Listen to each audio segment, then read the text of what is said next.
Hello, a very warm welcome to Middle East Matters. I'm Sanam Shantier. Coming up on this week's programme, a conversation with Kareem Chehayeb, an independent journalist in Beirut, about restrictions and disinformation in Lebanon's media landscape. This as anti-government protesters continue to pour onto the streets. The Turkish-Syrian offensive, our team travelled to the border town of Atakale, where they were confronted with mixed feelings from the local residents. Also this week, the biggest ancient mummy find in Egypt in over a century. A team of archaeologists has discovered 3,000-year-old coffins for men, women and children. Thank you for watching Middle East Matters. We start with Lebanon, where nationwide demonstrations continue, the largest the country has seen in 15 years. This, despite an unprecedented package of economic reforms proposed by the government. The opposition movement, which has united the nation across sectarian lines, is calling for an overhaul of a political system that it considers corrupt. And as ever, the media is playing a significant role. For more, I'd like to cross to Beirut, where Kareem Chehayeb is standing by. He's an independent journalist and human rights researcher. Kareem, thank you so much for being with us. Can you tell us about the role of the mainstream media, which protesters believe has been complicit? Because, of course, inside the country, the majority of the outlets are controlled by political donors. Thank you for having me. Absolutely. So Lebanon has a very diverse media landscape, but most of the ownership goes into political parties, politicians, businessmen with political ambitions. So as a result, they are trying to control the narrative or fit the narrative in their own way. The interesting thing is that there are some channels that like to side with the protesters as much as possible to appear as reformists, to appeal to a new generation which is sick of this political class. But there are others who are affiliated with political parties as well that are trying to demonize some aspects of the protests or trying to show a certain light of the protests rather than others. Kareem, you just mentioned there are, of course, attempts in the country to control the narrative, and falling in line with that, there have been reports of the dismissal of an editor who works for the country's official news agency. Perhaps signs of increasing media repression?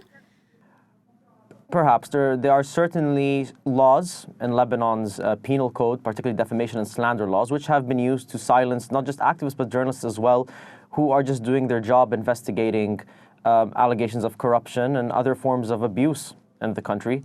It does seem that there has been a greater trend of the use of these libel and defamation laws in the penal code to scare journalists and activists more than ever before over the past year. Some organizations like the Samir Asir Foundation, which monitors press freedom rights in various countries in the region, have noticed an alarming trend here in Lebanon.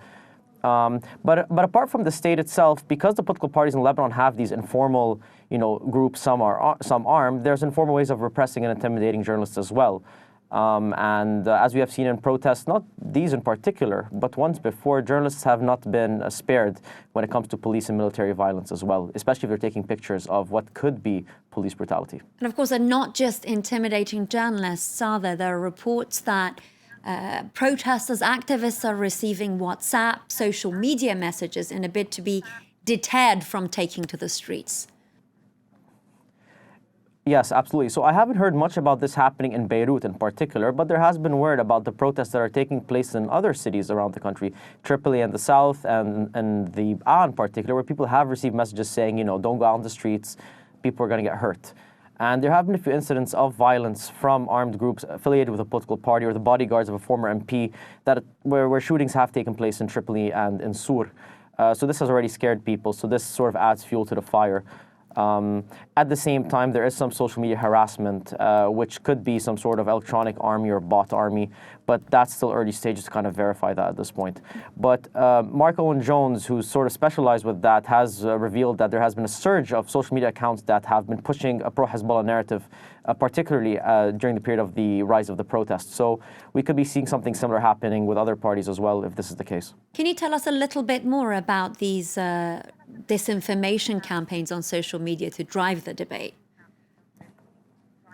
On the ground itself, there's lots of people who are very critical of Hezbollah, but claim that Hassan Nasrallah is an exception because they see him as more of a social and religious figure rather than a political leader. And some people see Hezbollah as a complete exception. Following Hassan Nasrallah's speech, there were some chants against him in Beirut saying that, he is one of the elite. And when we talk about the fall of the government or the regime, he is one of them.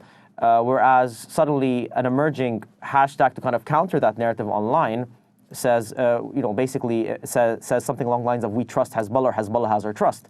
And we sort of saw this social media war to see, which sort of trend gets the most attention online. And there have been some attempts to kind of give this uprising a bit of a pro-Hezbollah spin on it, which is sort of ironic given that, you have the main demands are that people want the government to resign and they want to be a new government, whereas Hezbollah wants it to stay. So it's sort of an interesting thing to kind of shape the discourse. And there's also a fear of Hezbollah. Even though Hezbollah doesn't necessarily use their arms on the ground in Lebanon among Lebanese citizens, there's a fear considering that they have a pretty powerful armed wing, and which has not only battled militaries like Israel, but has played a significant role in the battlefield in Syria. So this causes fear and scares people from entering the square to protest.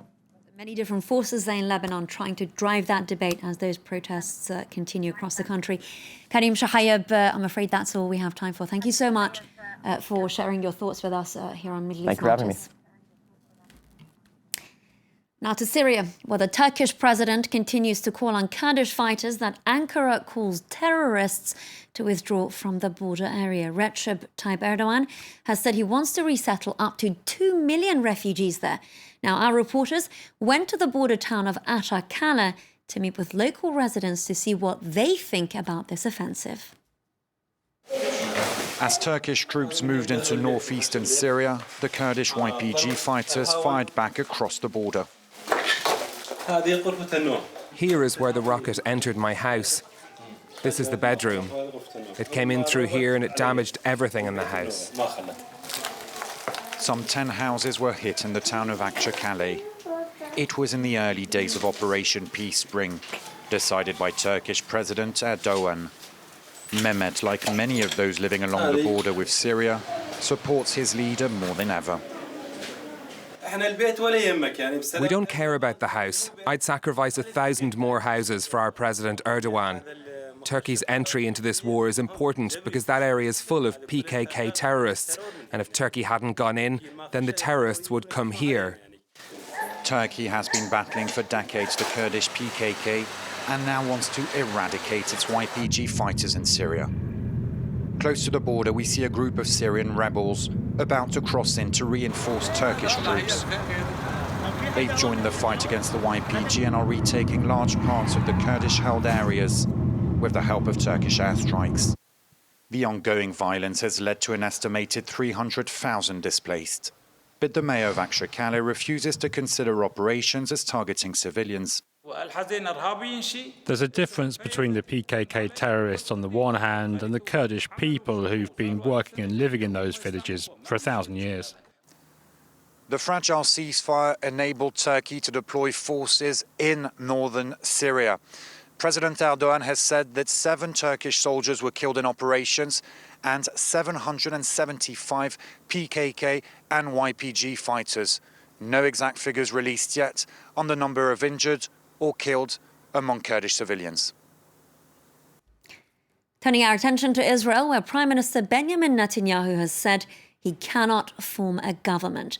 This means the mandate has been returned to President Reuven Rivlin and the doors reopened for his main political rival, Benny Gantz.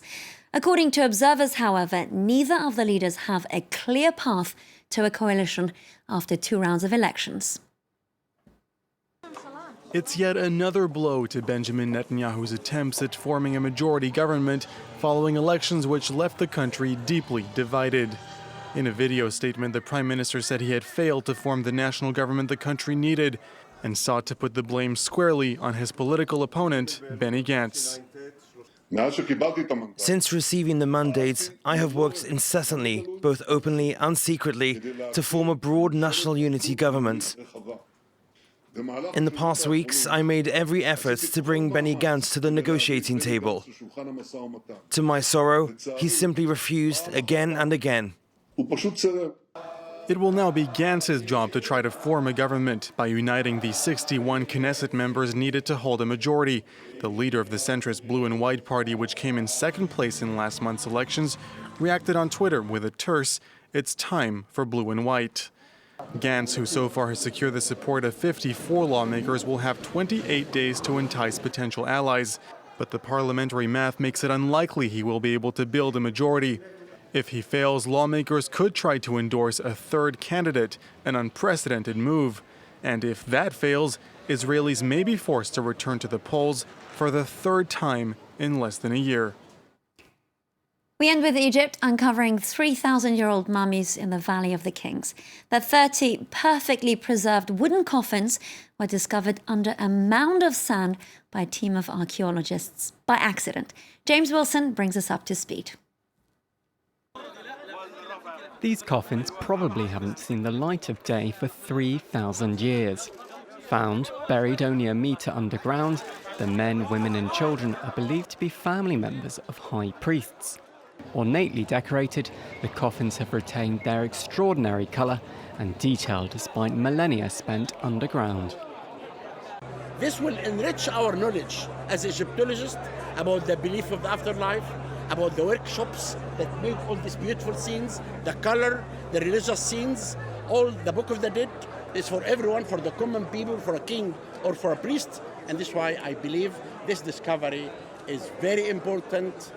The plan is to have the coffins on display at the new Grand Egyptian Museum by the end of 2020, something officials hope will further boost their tourist industry. During the Arab Spring, tourist numbers tumbled and many archaeologists stayed away from the country. All the museums and big excavation projects that were suspended since 2011 and cost billions are back in action, and some have been inaugurated recently. The area around the southern city of Luxor is an archaeologically rich part of Egypt. In 2017, a further 6 mummies were uncovered, all of which holds out the tantalising prospect that further significant discoveries could be made in the near future. Well, that's it for Middle East Matters this week. Thank you for watching.